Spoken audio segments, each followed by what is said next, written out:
Dadalangin ako sa Ama upang kayo'y bigyan niya ng isa pang patnubay na magiging kasama ninyo. Sino yung magiging kasama natin na iniwan ng ating Panginoong Jesucristo nung siya ipako sa krus ng Kalbaryo at nung siya umakyat na sa kalangitan?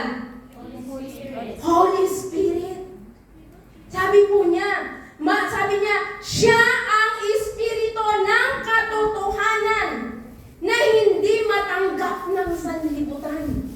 Remember, hindi kayang tanggapin ng sanlibutan. Sapagkat siya ay sapagkat siya hindi nakikita ni nakikilala ng sanlibutan. Ngunit, nakikilala ninyo siya sapagkat siya'y nasa inyo at siya'y mananatili sa inyo. Naniniwala po ba kayo na siya ay kilalang kilala ninyo, na siya ay kilalang kilala kayo, na siya ay nasa inyo at nananatili sa inyo? Amen.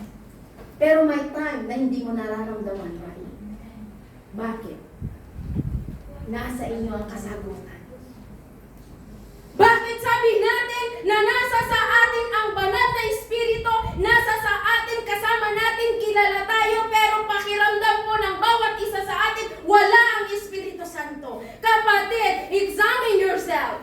Kapatid, tignan mo yung sarili mo. Kapatid, kapain mo yung puso mo. Banal na Espiritu, ikaw ba ang naghahari sa buhay ko? Hallelujah. Walang sagot sa akin, nasa sa inyo ang sagot. Alam niyo po ba pag may concert, alam ko po na nanonood ang bawat isa po sa atin ng concert. Pag may concert po tayo sa big event, pag nasa harapan na, nakikita niyo po ba yung spotlight na isa lang? Na marami yan, pero mayroon yung sumusunod sa'yo, may sumusunod na spotlight. Parang Holy Spirit yun. Bakit kano? Nasaan man dumako yung kumakanta, pumaroon at pumarito, kahit anong gawin niya, yung spotlight na yon, yun ay sumusunod sa kanya. Ganon ang Holy Spirit sa atin, na nandiyan lang, na sinusundan tayo saan man tayo pumunta. Alam niya ang ginagawa natin. Ganon ang banal na Espiritu. Wow, ang tahimik. Grabe. The Holy Spirit is moving. Amen. Nung opening prayer pa lang, puspos na tayo. Praise and worship. Inalog na tayo ng Panginoon. I know and I believe you will never be the same again. Pagkatapos ng preaching. Claim it. Amen. Yuyugin tayo ng Lord. Dahil alam ba ninyo, yung mga nangyayari sa ating kapaligiran, kailangan natin ng isang banal na Espiritu na hahawakan natin, na siyang gagabayin sa atin, na siyang patuloy na mag-guide sa atin. Amen. Hallelujah. Sabi nga po niya, praise the Lord, sapagkat gaya rin ng hangin, pag nag-inhale ka, pag nag-exhale ka, ano ang lumalabas at pumapasok sa iyo? Hangin. Ang hangin, scientifically proven na pag wala ang hangin, mamamatay tayo. Ganon kahalaga yung role ng hangin sa mga buhay natin. At ganon din ang banal na Espiritu sa ating mga buhay. Na kung wala ang banal na Espiritu sa iyo at sa akin, kapatid, magtanong ka na. Tanungin mo na ang sarili mo kung bakit wala ang banal na Espiritu. Hallelujah. Sabi nga po natin, alam po natin na sa Christian, as a normal Christian, kailangan natin ang banal na Espiritu. Ang Holy Spirit ay napaka-importante sa buhay mo. Bakit?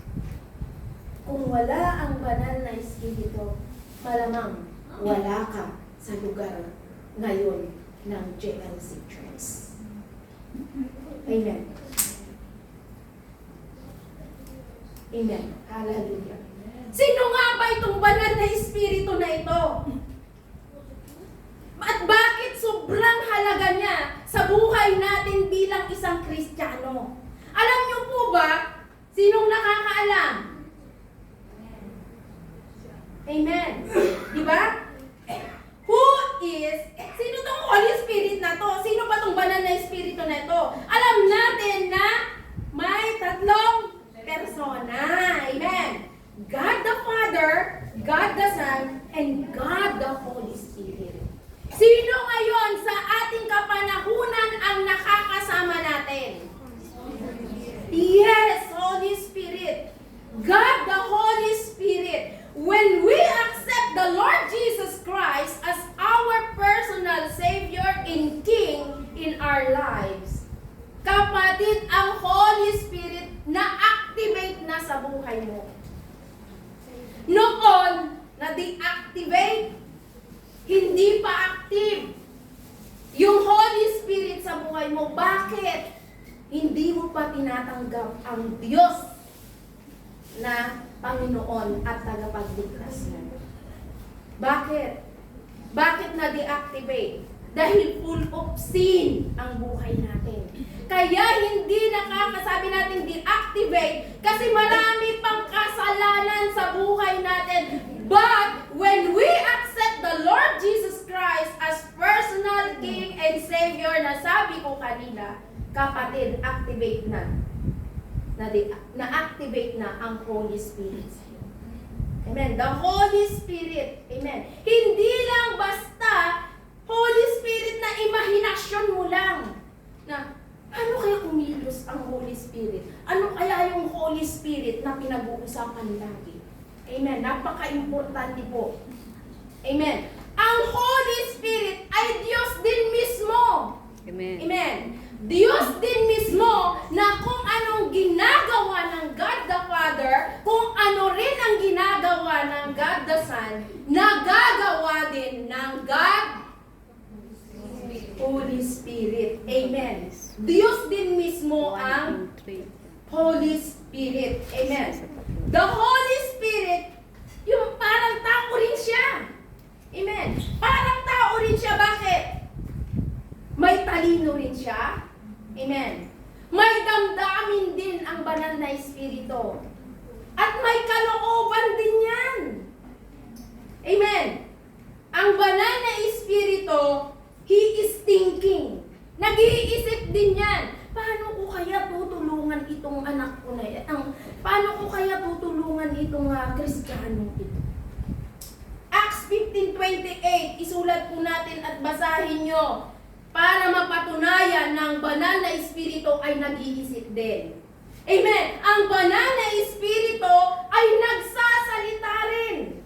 Bakit? Paano natin mapapatunayan? Sometimes, merong napaka-soft na voice, napakahina, napakalambing.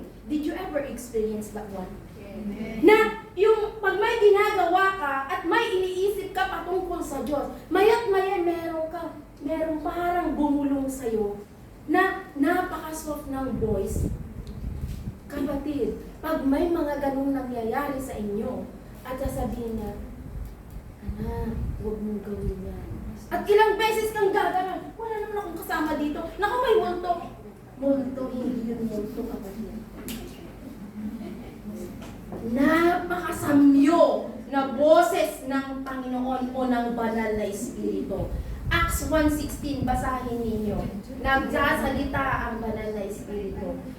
Ang banal na Espiritu, inililid din niya tayo. Nire-redirect niya yung ating mga way, yung ating mga buhay, yung ating kung saan tayo pupunta. Romans 8:14, tignan po natin. Nililid niya tayo sa tamang daan. Nililid niya tayo sa magandang plano ng Diyos. Nililid niya tayo sa tamang gagawin po ng bawat isa po sa atin. At higit din sa lahat, ang banal na Espiritu ay nagdadalamhati rin. Sa papaanong paraan nagdadalamhati, basahin mo sa Ephesians chapter 4, verse 30. Amen. Nasasaktan din siya every time that we commit sin. Nag-grieve ang Holy Spirit. Yung anak ko na yun, nakatapat tinapat yung spotlight ng banal na espiritu, nung tinapatan ka ng spotlight ng banal na espiritu at gumagawa ka ng kasalanan, kapatid, nagnanangis ang banal na espiritu at sinasabi niya, yung anak ko, ano ang gagawin ko? Diba? Yun ang banal na espiritu. Yun yung nararamdaman ng banal na espiritu. The Holy Spirit is God. Since the Holy Spirit is God, He is very powerful. Diba? Makapangyarihan siya. So, nais po ba nating maramdaman ang kapangyarihan ng Diyos? Ang kapangyarihan ng banal na espiritu. Amen. Pastor, sa paanong paraan? Pastor, paano ko mararamdaman yung kapangyarihan ng banal na espiritu? Ang dami kong suliranin. Nabibless talaga ako sa kanta kanina. Suliranin man. Amen. Napakabigat man yan. Sabi po natin, paano, pastora, kung mararamdaman yung kapangyarihan ng banal na espiritu sa aking buhay, na halos hindi ko na maiakbang yung aking mga paa para magpatuloy sa gawain ng Diyos. Remember, kapatid, sa umagang ito, number 1, mabilis lamang po tayo, sabi po natin, the Holy Spirit is our helper. Hindi mo maihakbang yung paa mo patungo ng church, tutulungan ka ng Diyos if you allow the Holy Spirit work in your life. Amen. Pag hinayaan mo na ang Holy Spirit nagari sa'yo, na ang Holy Spirit nanangan sa'yo, na ang Holy Spirit in-acknowledge mo sa buhay mo, kapatid, tutulungan ka niya sa kahit anong paraan, kahit anong sitwasyon meron ka. Basag na basag ka ngayon, kapatid, lililukin ka na naman ng Panginoon at ng banal na Espiritu para kaakit-akit ka sa lahat ng panin ng tao. Amen. Tutulungan tayo ng Diyos. Durog na durog po tayo. Sabi po niya sa John 14:26, yung atin po nga.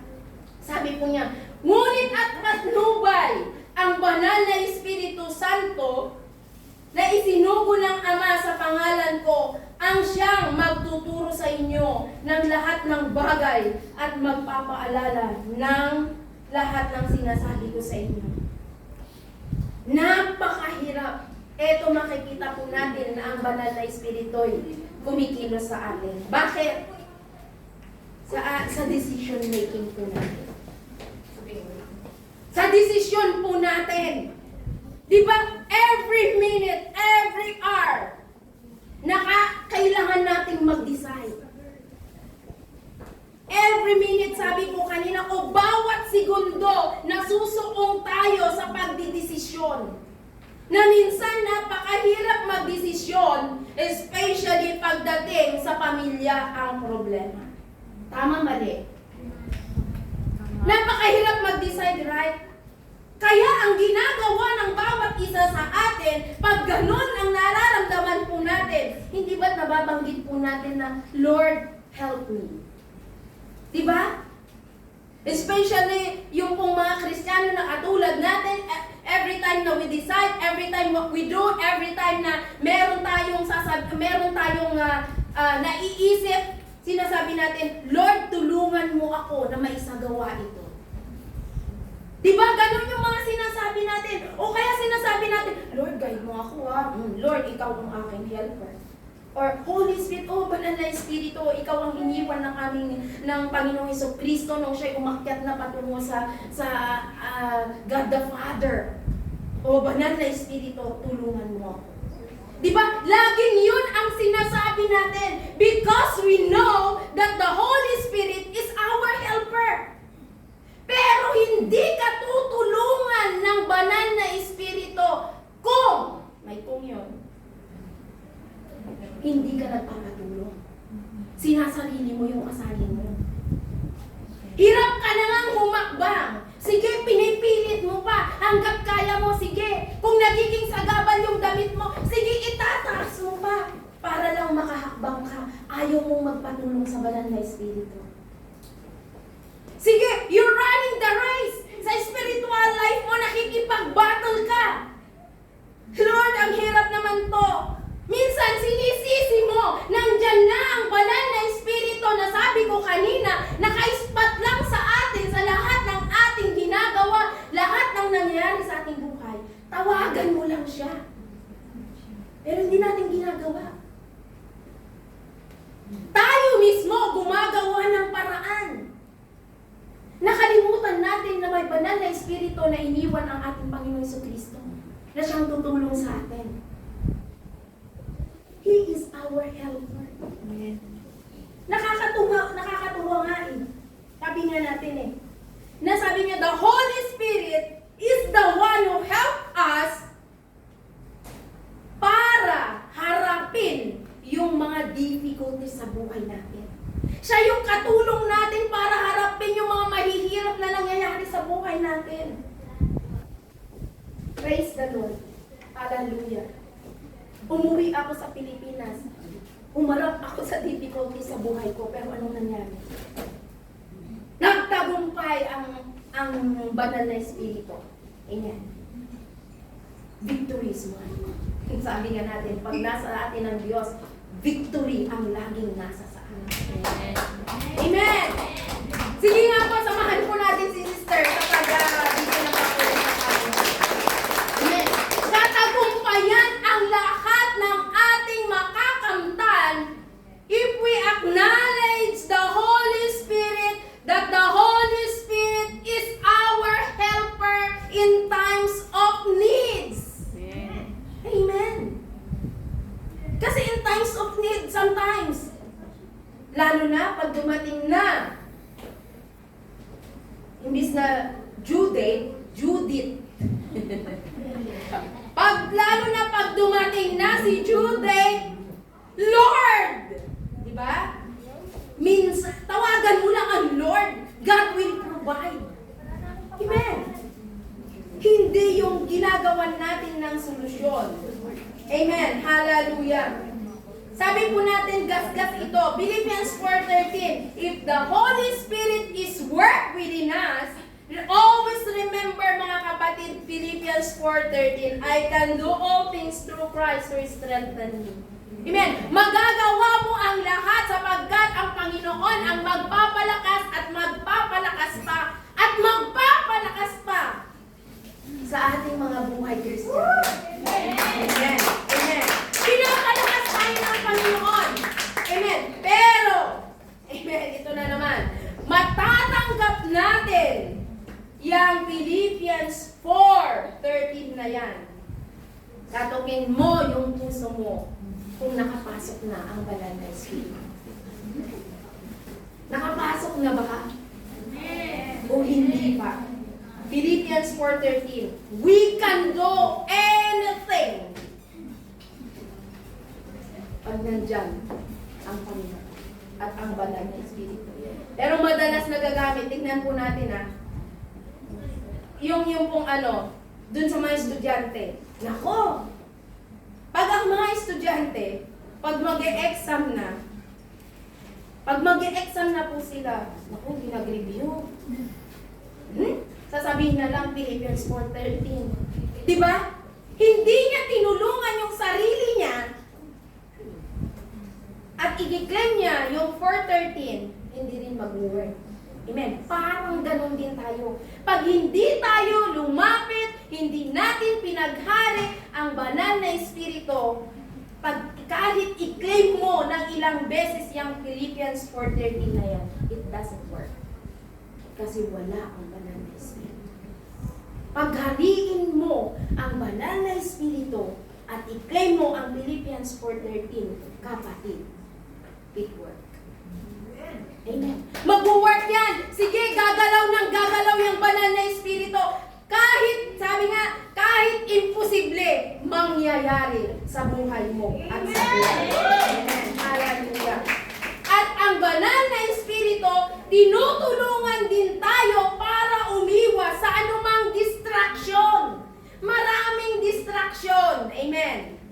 Maraming nakakakatch ng attention intensyon ng bawat isa po sa atin. Ang banal na Espiritu tutulong sa bawat isa sa atin para ma-focus natin ang paglilingkod, may focus natin yung pong pagpupuri, may focus po natin yung pagtaas ng pangalan ng ating Panginoong Jesucristo. Amen. Nakaiwas tayo sa distraction. Amen. Hallelujah. Alam nyo nga, naisip mo nga kagabi, sabi ko, kasi ilang gabi ko ginagawa to kasi yung alaga ko po 2 years and 9, magti 3 years next month. Lalaki. Kung gaano kabait yung taga Black Tree, eto naman, sa age niya, talagang lahat aakyatin niya. Kailangan nakafocus ka doon sa bahay. Kaya gabi, naalala ko, sabi ko, itong helper na to, sabi ko gano'n. Tayo, mga full-time helper tayo, right? Ginagawa natin ang lahat. And then, alam niyo po ba, na gano'n din ang banal na Espiritu sa atin.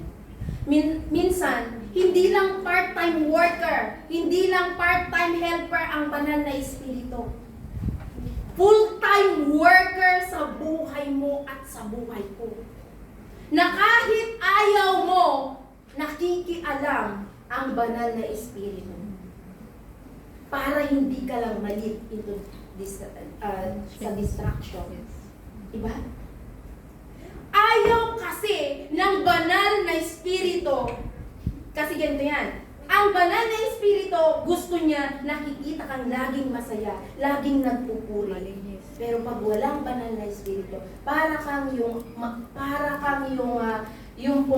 grapes na crumpled ang itsura at tuyot, wala nang juice, hindi na juice. Ganun ang buhay natin mga Kristiyan. Diba? Pero pag tayo ay ang banal na Espiritu ay nasa sa atin, nananangan sa atin, at siya, nire-recognize natin na helper natin ang banal na Espiritu, ang lahat ay magaan para sa atin. Mahirap, pero tutulungan tayo ng Panginoon. Amen. Praise the Lord.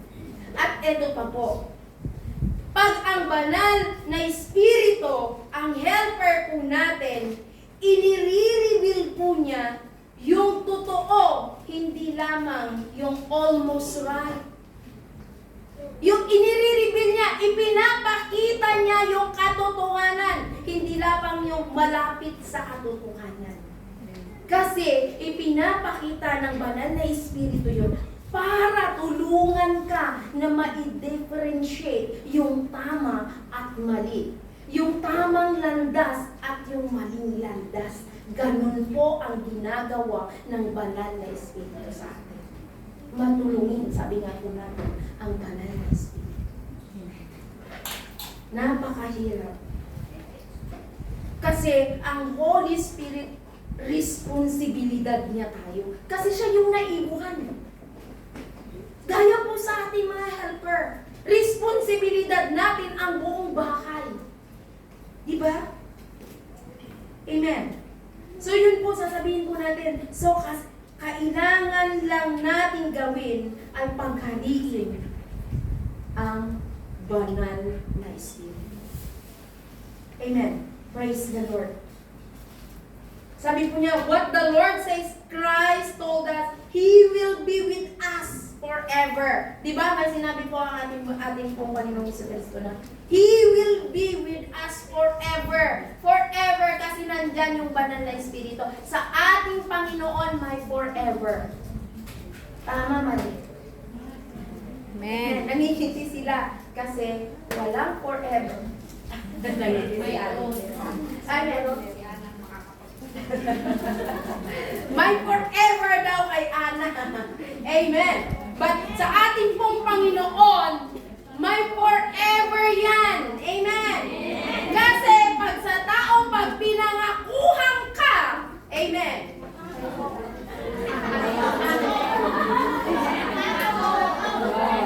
Napapako daw, nasisira, nangangalawang yung pangako. Pero pag nangako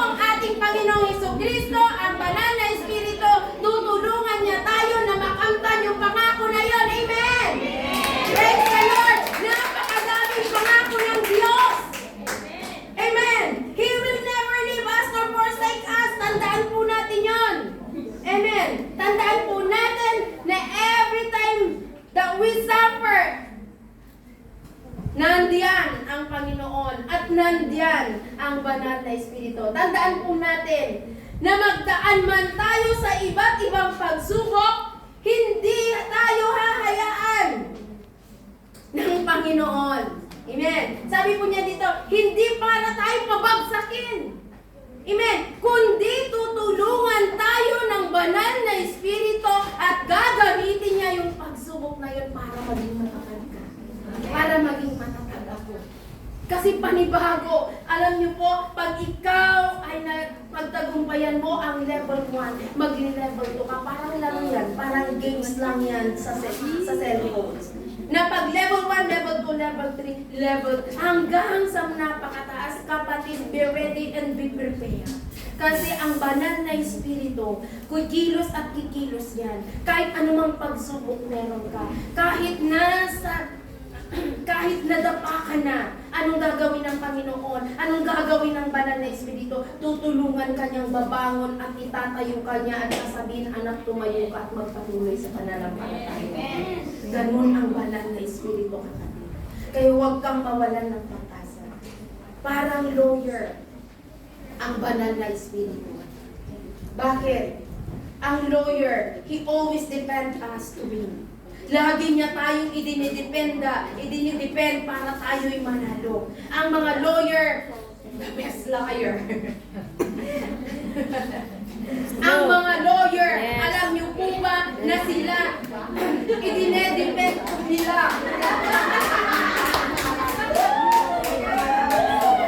Sabi ng alaga ko, good job, Cheche.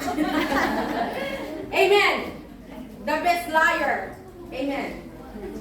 Naalala ko kasi, ang mga lawyer, totoo po yan. Ang mga lawyer, gagawin ang lahat para ma-depend ka. Kailangan nilang magsinungaling, gagawin nila para sa ganon, may ipanalo yung kanilang kaso na hawak. Amen.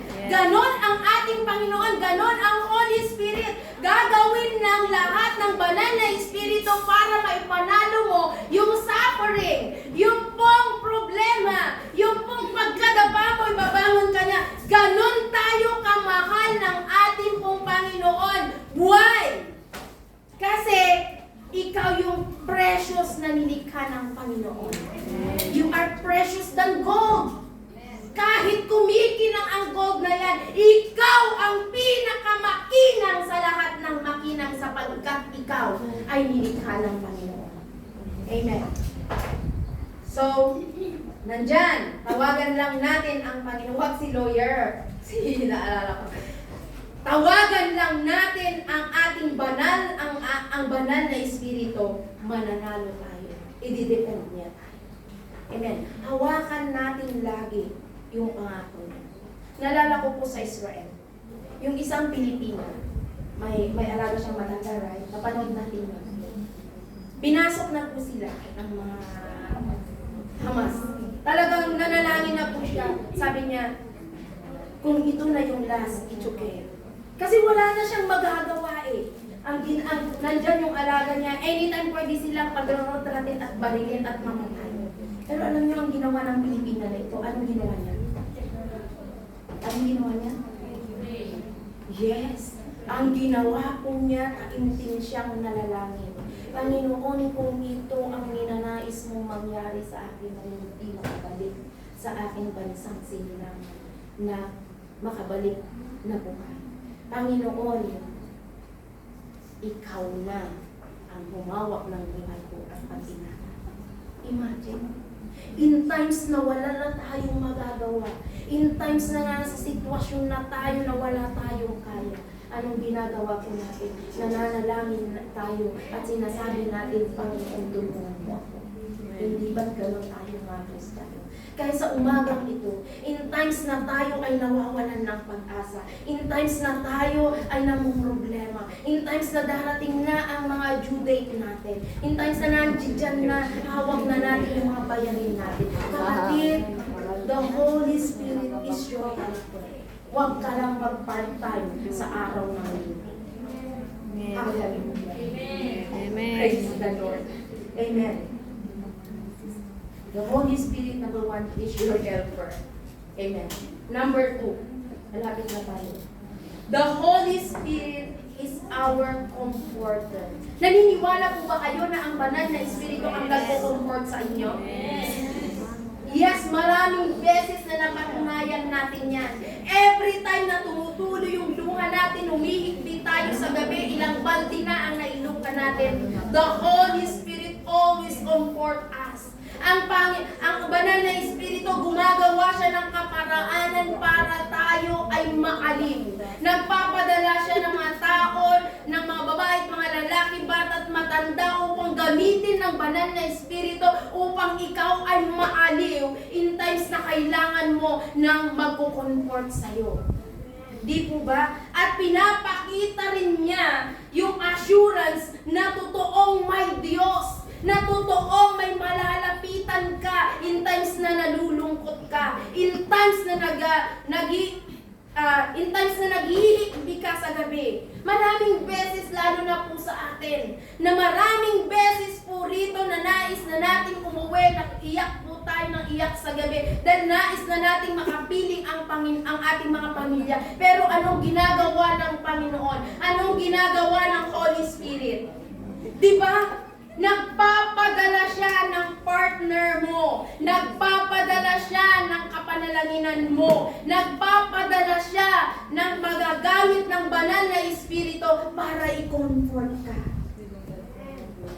At sometimes, sabi niya, in times of mourning and sorrow, the Holy Spirit comfort us. And then sabi po niya sa Romans 8:26-27, sabi po niya rito, hindi na natin alam kung ano ang dapat nating ipanalangin. Kaya ang Espiritu na rin ang mamamagitan sa Diyos para sa atin sa pamamagitan ng mga daing na hindi natin kayang sabihin at ang anumang nais ng Diyos na siyang sumisiyasat sa puso ng mga tao. Amen. Hallelujah. Sometimes dahil sa bigat o dami ng ating mga nararanasan sa buhay, sometimes we do not know how to pray. Diba? Nararanasan nyo ba minsan yun? Na sa laki ng problema mo, sa bigat ng dala mo, sometimes halos hindi mo na alam kung anong ipapanalangin mo. Ano na lang ginagawa mo, nagmumuk-muk doon sa kama mo. O kaya halos ayaw mo bumangon sa umaga ng linggo. Na gusto mo na lang humilat at magpahinga at umiyak at magmuni-muni. Pero, anong sabi po dito? Sa Romans 8:26-27, ang Panginoon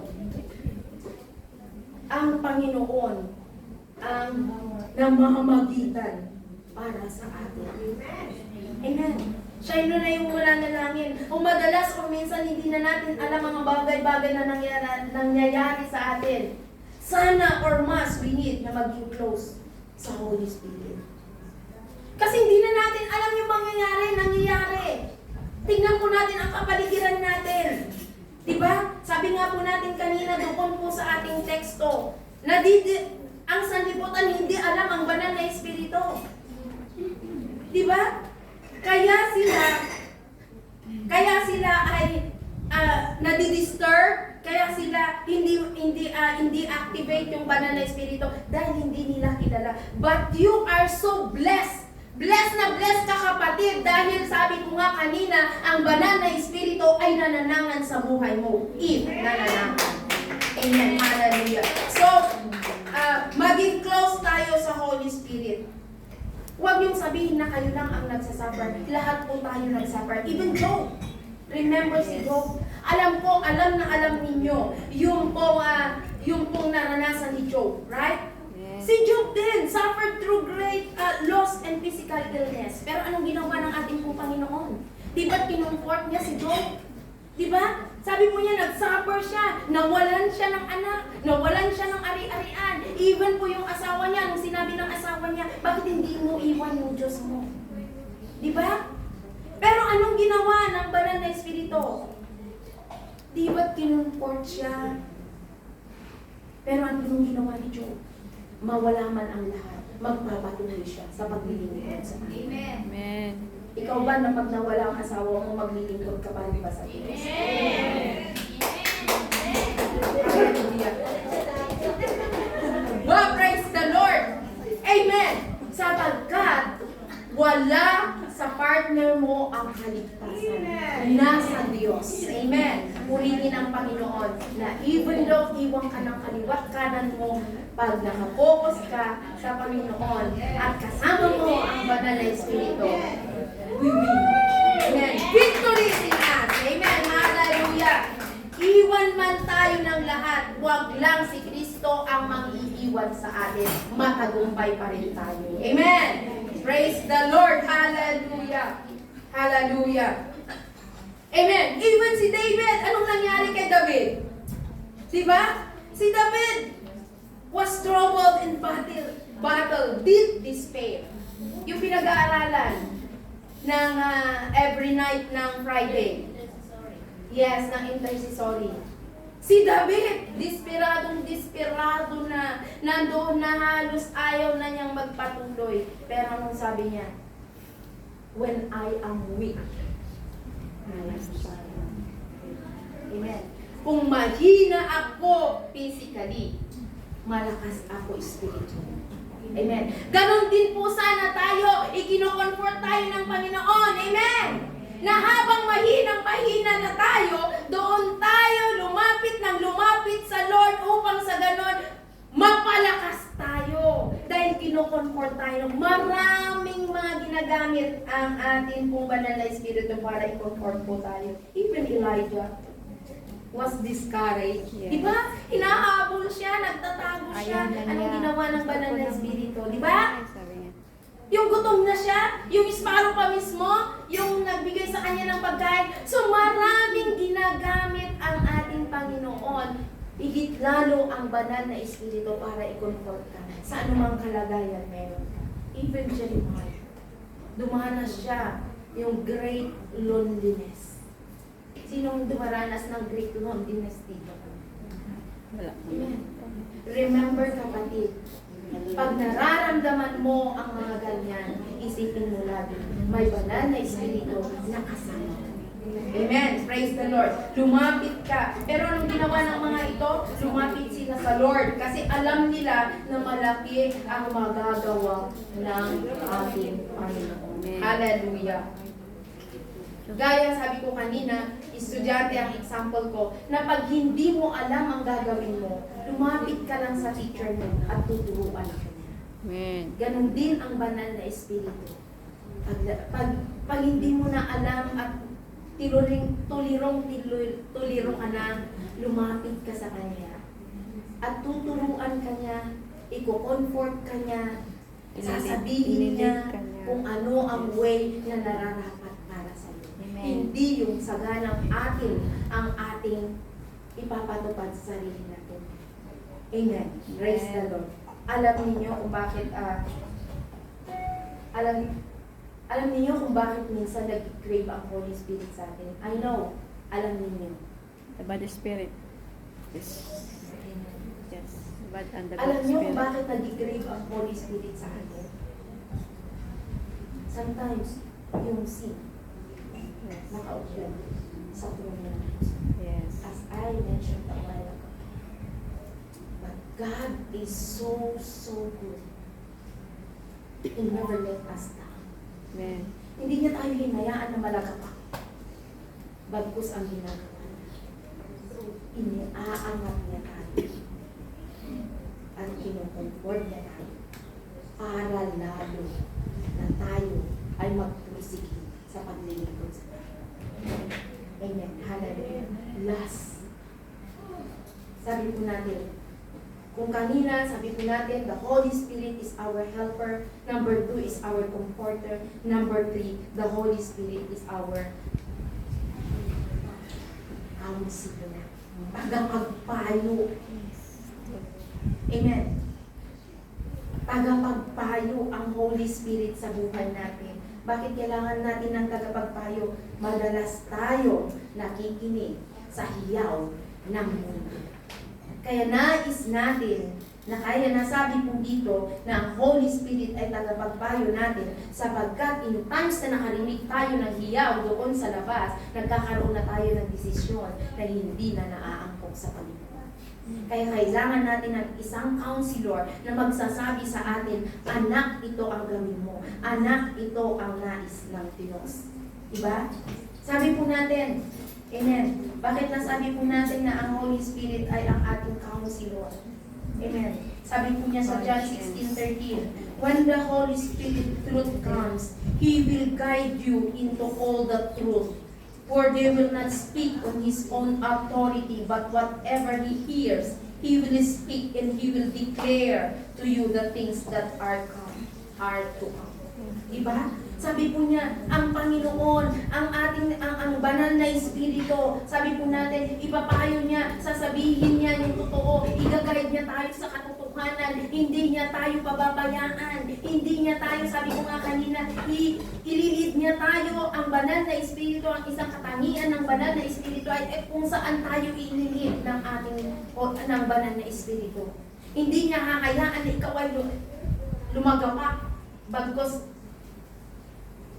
Lilit up ka niya. ang gagawin po natin ay humawak. Naalala ko may nag-send sa akin, sabi po niya, parang vaccine lang yan, pastora. Natatamaan ka, pero hindi ka sumusuko. Sa pangalawang tama, Kailag ka. bumagsak ka, pero nakakatay. Sa pangatlong tama, at nadapa ka na halos hindi ka na makakayo. Diyan ang banal na Espiritu. Iilag ka. Siyempre naman. Amen.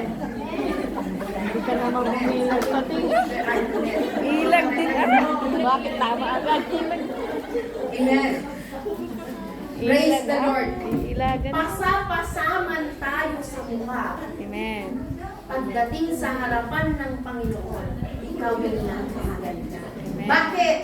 Nakakatayo ka pa rin, nakakalakad ka pa rin, nakakapagpuri ka pa rin, nakakahiyaw ka pa rin, nakakataas ka pa rin ng kamay at higit sa lahat, nasasabi mo pa rin na ang Diyos ay buhay at dakila at naghahari sa iyong buhay. Amen! Amen! Pasapasama ng mukha po natin. Marami man po tayong suntok na mga pagsubok, pero hindi tayo hinayaan ng Diyos na down o manak-out. Amen. Bagkos ang ginawa niya, pinatayo po tayo at now naglilingkod at nagpupuri at nagtataas ng kamay. Amen. Hallelujah. Praise the Lord. Amen.